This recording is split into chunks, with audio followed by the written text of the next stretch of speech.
guys, it's John and Fred. Welcome back to our channel. Today we're going to be talking about our Airbnb experiences, from penthouse suites to sleeping on people's living room floors.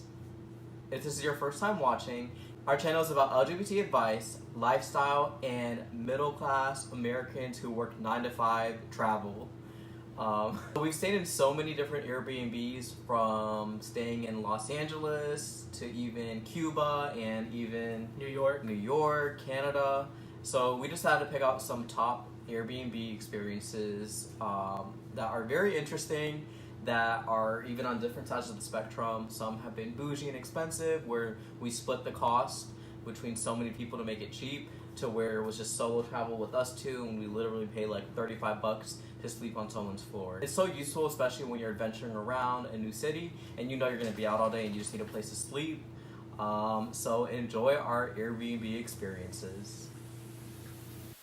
Our first Airbnb was in the City of Angels, Los Angeles. We specifically stayed in an actor's apartment in West Hollywood for $135 a night.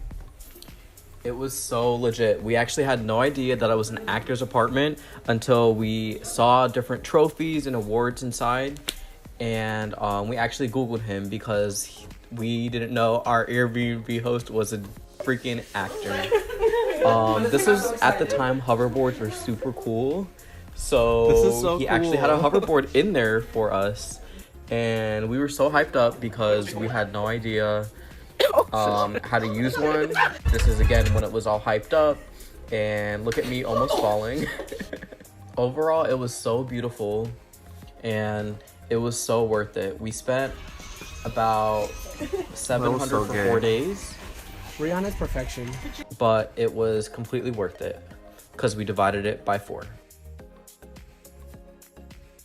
Our next Airbnb was in the Windy City, Chicago.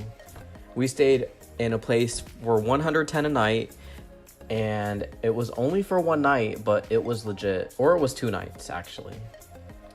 It had a whole jacuzzi hot tub with bubbles. Damn. It had 7 beds. So could you imagine being able to sleep 14 people for only spending $110?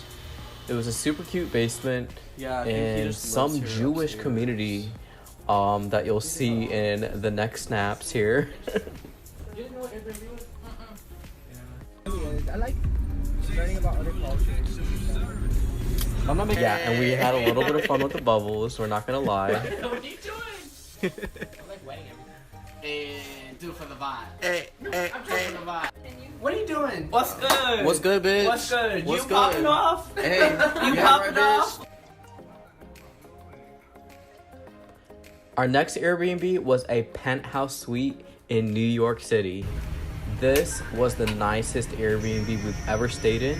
It had a roof, it had a view of the Empire State Building, and the feng shui was so relaxing and peaceful. This is really the only snap I saved from that trip. Our next Airbnb was one from a PCH trip we did. We decided to spend the night in someone's living room since we were driving the coast all day, and I didn't think we were gonna make it alive, but we ended up alive. So I'm actually making this video because of it. Literally just a mattress on someone's old living room floor. It was actually pretty clean. Yo, we made it. Yo, we alive still.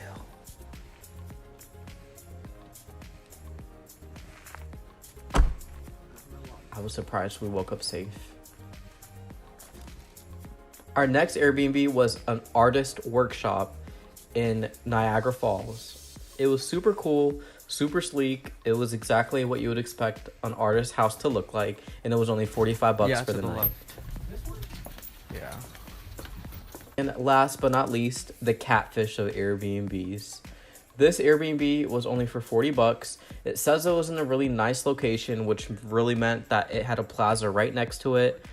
But it actually was not as nice as these pictures look. The bed sheets smelled like BO.